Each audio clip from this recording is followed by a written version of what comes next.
tayo dito nakabalik sa ating YouTube channel. So ngayon guys, first step natin guys, kasi maraming nagtatanong nito, maraming nahihirapan nito kung paano gumawa ng YouTube channel profile picture. So kasi guys, yung iba nahihirapan, pero yung alam mo na, so iba kasi yung video na to.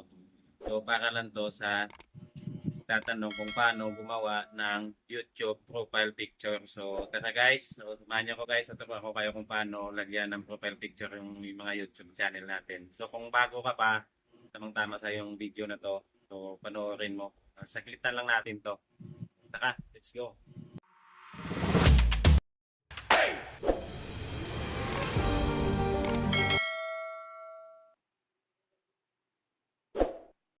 So, dito na tayo guys sa screen ng ating cellphone. So, tap lang natin to guys yung YT app natin. So, kita nyo to guys, yung bilugan natin yan, yung ito, yung channel natin ito sa baba, yan may bilog. Bilugan ko yan. Tap lang natin yan. Tapos, mapupunta tayo sa ating channel. So, kita nyo yan, wala pa tayong profile picture. So, dapat yan guys, may mga picture na kayong nakaabang na lalagay natin dito. So, tap nyo lang yung edit guys, saka dyan, yan, punta tayo dyan. Ayan, tap lang natin yung edit. Ayan, kita natin yung profile picture.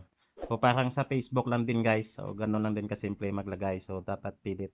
Dapat may nakaabang na tayo. Ito yung sa akin guys. Yung sticker ko na lang din. Yung, ganun din yung, yung profile ng Facebook o TikTok.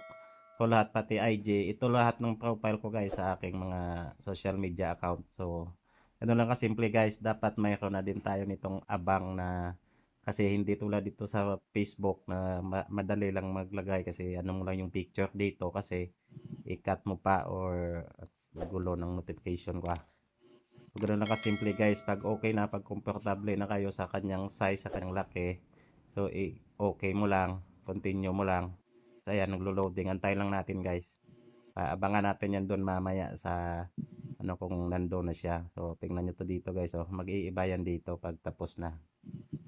So, ganun lang kasimple guys. Sana nasundan nyo guys. Back na natin. Antayin natin kung nag-upload na siya. O, diba? Kita nyo? Ayan na. O, ganun lang kasimple guys. Ayan na. May YT profile picture na tayo.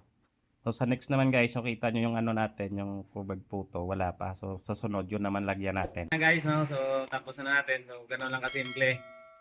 So, kita nyo naman to kung sa susunod, kita nyo yung ating yung ating covered photo, wala pa. So, sa next upload natin, next tutorial natin, yun yung gagawa naman natin kung paano maglagay, paano gumawa ng covered photo sa YouTube channel. So, kung gusto mong matutunan guys, so subscribe mo lang ako at may makukuha ka dito. Di tulad sa iba dyan, wala kang mapapala dyan. So dito, yung goal natin dito guys, video editing tutorial o kung ano pang iba dyan na regarding dito sa ating mga channel, kung anong magandang gawin. So i-upgrade natin yung sarili natin guys. And